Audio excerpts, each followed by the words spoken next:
This is a tutorial for an iron farm designed by Gnembon. It's efficient for its size and makes over 1,000 ingots per hour. It's so good, Mumbojumbo built it on hermitcraft twice. I'll show you how to build it, with some tips along the way for different survival scenarios. For planning purposes, not including the auto crafting and sorting system, you're going to need a 16 wide by 16 long footprint with 25 blocks of height to make this, not including the space you need to keep clear above so nothing spawns on top of it. This is everything you will need to build the farm. 3 stacks of glass, a stack, almost 2, of smooth stone slabs, and a stack in 19 of the smooth stone blocks. Everything else you can read here on the screen now. Take a pause of the video if you need to write it down or something. 12 villagers, a pillager, some water buckets. I show 7 here. If you have 2, you can make an infinite water source and get as many as you want. And 2 buckets of lava for the killing chamber. You'll need a name tag for your pillager buddy, and you'll need a boat for the pacification process of said pillager, and you might need a piston and a button along with your temp blocks to get pillager buddy in place, and maybe some extra carpets. In addition to that, you will also need a couple of stacks of temporary blocks just to pillar around and do things. Now, the tutorial that I'm doing today does not include the item filtration and the auto crafting that you see here. I will post a schematic of that in my Discord server, and if you want it, you can go there to get it. And that'll also include everything you see here.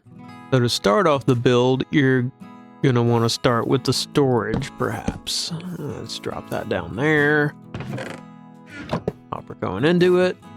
Now what I'm going to do is I'm going to boop a temporary block there, and I'm going to lay out a line of glass for 8 blocks. And here too.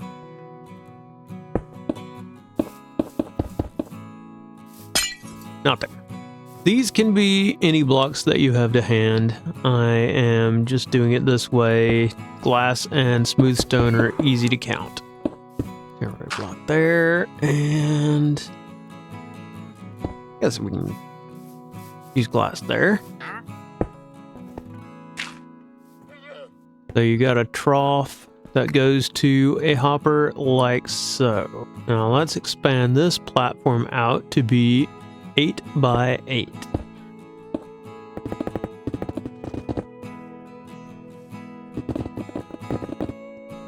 Now let's build up a 2-high wall all around this guy.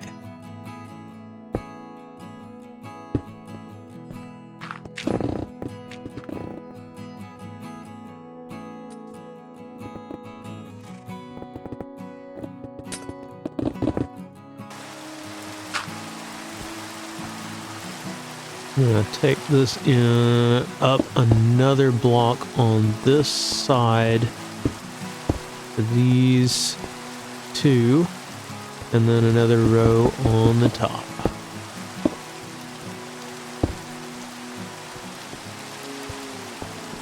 Now, signs all along the bottom, and then signs all across here. You're going to have to shift to place these signs. Yes.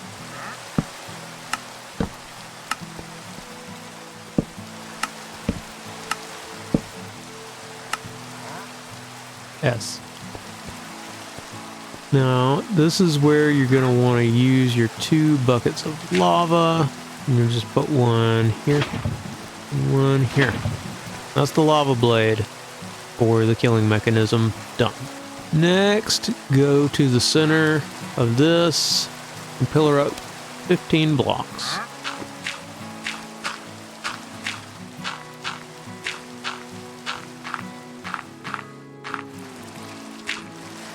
So from the central 4 blocks of this killing chamber, you want to bridge out another 2 on each side.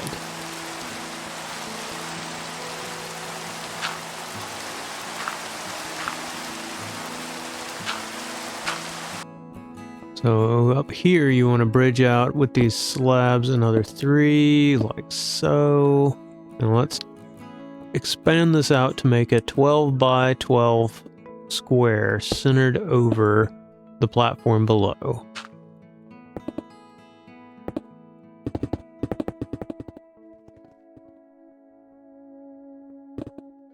Right, so you have a 12 by 12 platform up here made out of slabs. Now you want an inner ring that is 2 blocks in all around.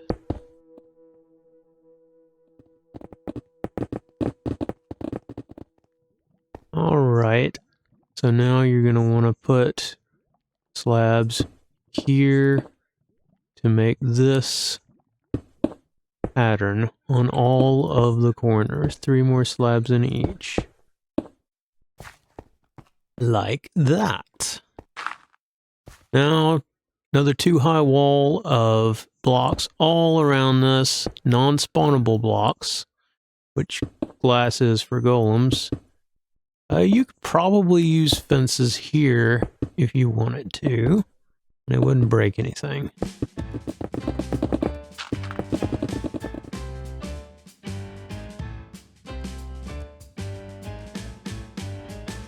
Okay, we have our 2 high wall in. Now this needs to go up, pillar up from each of the corners to build the villager holding cells. So go up another 2 from here. Now you're going to want a glass block. You can build out a little platform here, like so. That'll make the beds easier to place.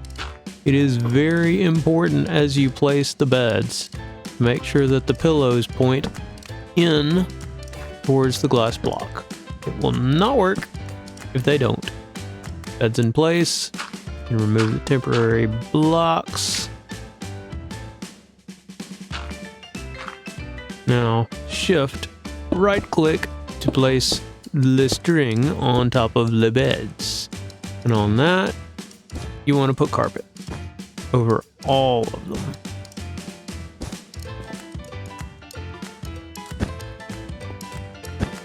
And pillar up another 2 with temp blocks and put chains facing into the temp blocks at the top. Like so. Boop, boop. And that's 1 villager station done. Do that on all the other 3 corners. And then afterwards, remove all of your temporary blocks. Alright, and with all 4 villager stations in, now it's time to install the pillager station, the scaring station. So from here, you want to pillar up another 3 blocks with temporary blocks. Boop, boop, boop. Now you want to create a square in the middle of all of this out of glass on 3 of them, and 1 of them needs to be soul sand. That's where that guy goes. And over here, you want to put your dispenser. Not like that, like that. Now, in here, you want a water bucket. And all around this, you want more glass.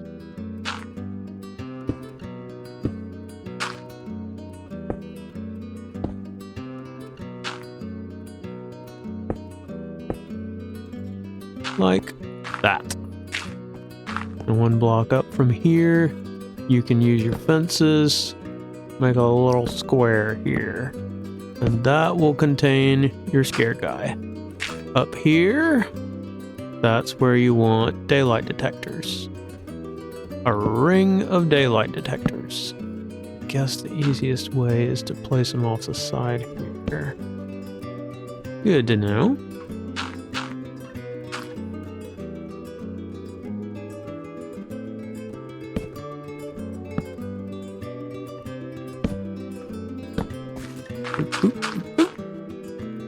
And that is the scaring part complete. Now it's time to remove temporary blocks. Ooh. Button goes here. Can be any button. And that will allow you to use the dispenser to pull the water back in and turn the farm off if you need to reset things. Now it is time to place in the water that will flush the golems down into the killing chamber. So you want one in each corner, and you need to click on these glass blocks, because if you right click on the slabs, it'll waterlog the slabs and slow down and make you sad. Interesting. It looks like you may have to remove some of your dirt pillar blocks to get the water to flow correctly. Good to know. Now you can remove your temporary block pillar here. Blur, blur, blur, blur.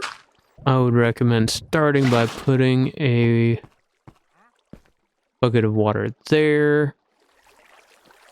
I don't think you have to do this. I just prefer to put a sign there over that hopper. I think it'll pick it up either way. Make your way out. You're going to want water all along here. I think you can place every other one here and there. And that ought to flow right to the edge so that when your golems come in, they will go right into the lava blade. As for loading the villager stations, obviously you can minecart railway them up there if you have a dirt stairway up to the beds and you have broken the beds that they had before.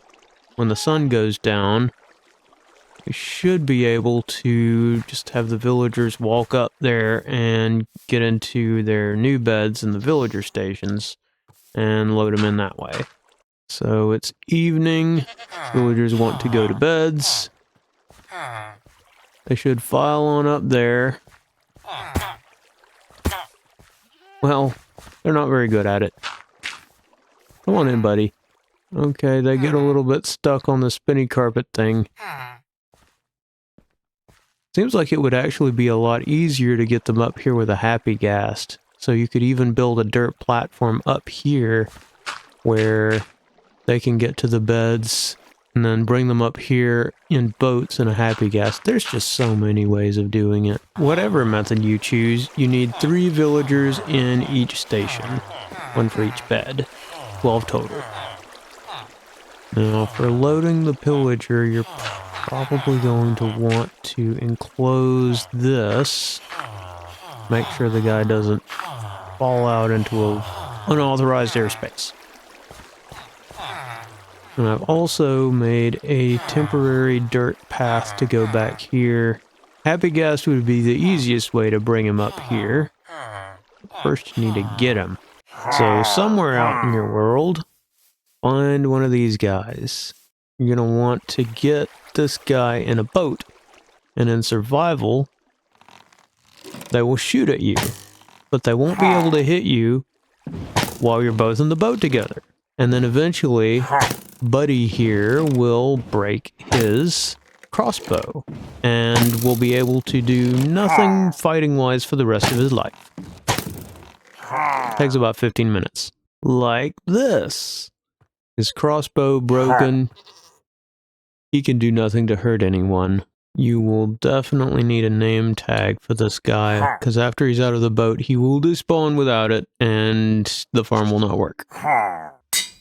So go to your name tag, and make sure to name your guy, who apparently likes goats now. If you don't have a happy ghast to float your buddy up there to your platform, if you have him in a boat, you can do this. You can put a piston underneath one of the blocks supporting the boat, and then push him up 1 block at a time, place another block in, and just keep doing that until you reach the push limit, and then you can pillar up to the location where guy ends up and do it again. We get close to the push limit, I would think. Oh, there it is. Push limit. Can only push 13 blocks.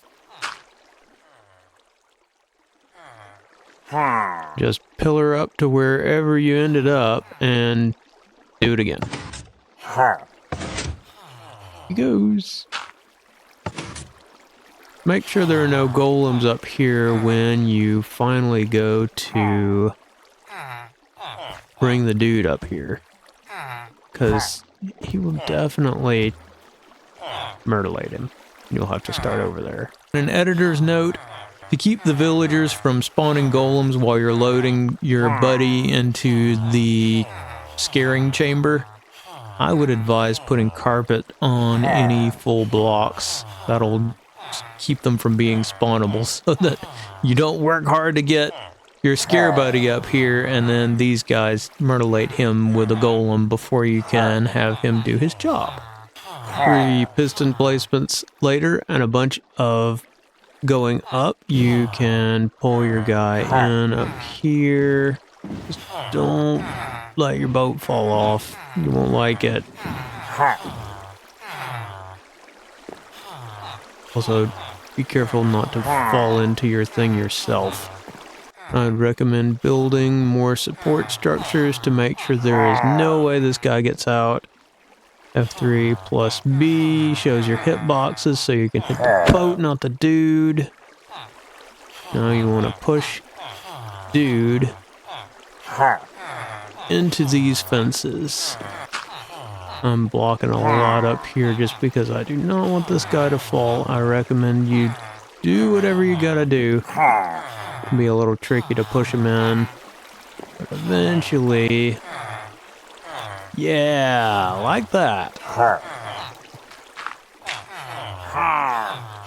But with the dude in place, all you gotta do is, the farm should be complete, and all you should have to do is, don't fall in, dispense the water. Now he'll bob up and down, he'll scare the dudes, and you'll get iron. And that's the build, that's the farm complete. If your switch to turn the farm on and off isn't working, you can try swapping the state of these daylight detectors to make sure that they're not doing any weird quasi-powering of this thing. You see during the day, that will keep this dispenser powered so it won't be activated by the button. You swap it. You can push the button and it'll do what it's supposed to do. If you're going to make this thing on the surface, then this configuration is probably more what you're looking for. Path blocks a good 8 or 9 blocks out from the surface of the farm here, and then dig a shaft as your fall chute about 15 blocks down, and your killing mechanism can be a little smaller, a little simpler. That's just a water bucket in these 2 corners, and then a lava blade here going into hoppers. And then you can do whatever else that you would normally do to process it all. Works just fine. Heck, you can probably get most of the materials you need to build it just from the dig. I think you could use fences instead of glass here, like this. That'll keep golems and things in and mobs and things out, and should work just as well as the glass. Now that'll also mean that you'll probably need a way to get up and down here. And as you can see, digging out a little room near the collection chamber ladders, you'll be fine. If you do use a fence, you'll have to do some figuring to figure out how you're going to get to the on-off switch. We're all Minecraft engineers. That should be pretty easy. Let's do a quick test to verify the rates that it produces the iron. So we're starting out with a completely emptied chest for drops. and we will see what it's done in about 30 minutes.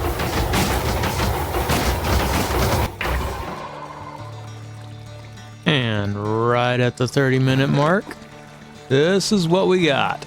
That is 8 1/4 stacks of iron ingots for a total of 528 iron ingots in half an hour, which would be about 1,000 ingots per hour plus change. 1,056 ingots per hour. Let me know if you build this. Let me know if you run into any issues while building this, and I will take those comments and put notes in the description to help anyone who comes behind you and also tries to do so. So if you watched to the end, thank you. If you liked the video, you're awesome. And if you subscribed, you're my hero. We'll see you next time. Bye.